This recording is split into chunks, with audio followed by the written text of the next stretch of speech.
é importante a questão do juro simples? Sempre que há uma sentença judicial transitada em julgado ou uma tese desenvolvida com base no argumento de que não se aplica juros compostos, nós temos que entender como se calcula juros simples. E juros simples tem sido objeto dos nossos estudos periciais há quase 30 anos, principalmente depois do Plano Real, em que houve uma briga judicial em larga escala, no sentido de tanto buscar taxas de juros que fossem mais consentâneas com a realidade, que hoje nós temos aí diversos parâmetros, inclusive à luz do STJ e do Banco Central com taxas médias, mas muito principalmente começou a se estudar quais instituições ou pessoas físicas ou jurídicas poderiam praticar juros compostos ou não. Recentemente, inclusive, eu tomei entendimento de que, embora não escrita, a lei prevalecente no ordenamento jurídico brasileiro é a do juro simples. Por quê? Sempre que necessário aplicar juros compostos, nós temos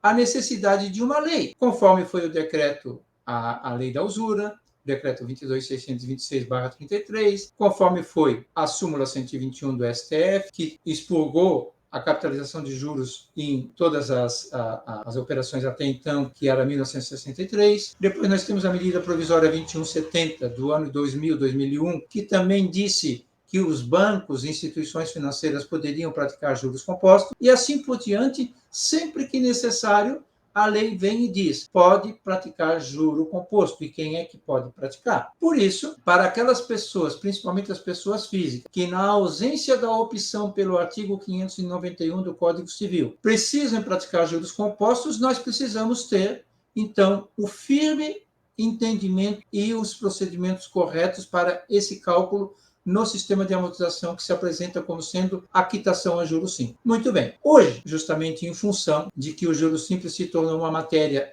recorrente, muito importante para todos nós temos diversos métodos dizendo que são os verdadeiros métodos de quitação a juros simples, os verdadeiros sistemas que amortizam um determinado financiamento a juros simples. Nós temos o MAGES, que nós poderíamos tratar em uma outra oportunidade. Nós temos o Gauss, que nós poderíamos também tratar em uma outra oportunidade.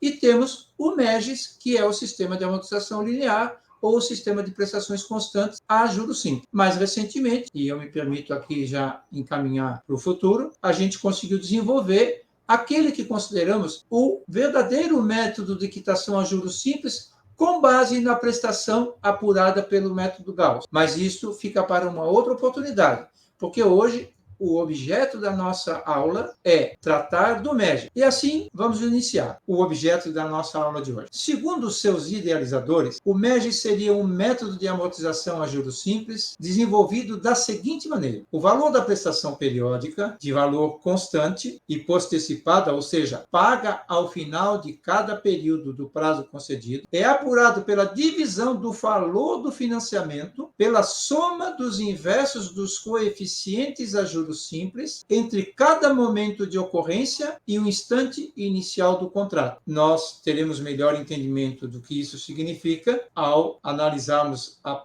planilha que se seguirá, mas o que é que quer dizer? No exemplo que eu tenho usado como sendo básico, porque ele é suficiente para nós podermos ter um entendimento das variações que se tem ao longo do prazo curto ou longo, eu uso sempre R$1.000, 10% a taxa de juro, 5 períodos, sejam 5 meses, 5 anos, enfim. Por quê? Nesses 5 períodos, nós conseguiremos avaliar todas as variações das verbas que cada sistema determina. E o que se aplica nesses 5 períodos se aplica em 100, 200, 300, 400 meses, até 420, como é o prazo do Minha Casa Minha Vida. O valor do financiamento é o próprio capital inicial e a soma dos inversos dos coeficientes a juros simples que os idealizadores desse método nos propõem é justamente dividir o valor de cada prestação a partir dos seus respectivos momentos de ocorrência pela taxa de juros e o número de períodos que falta para,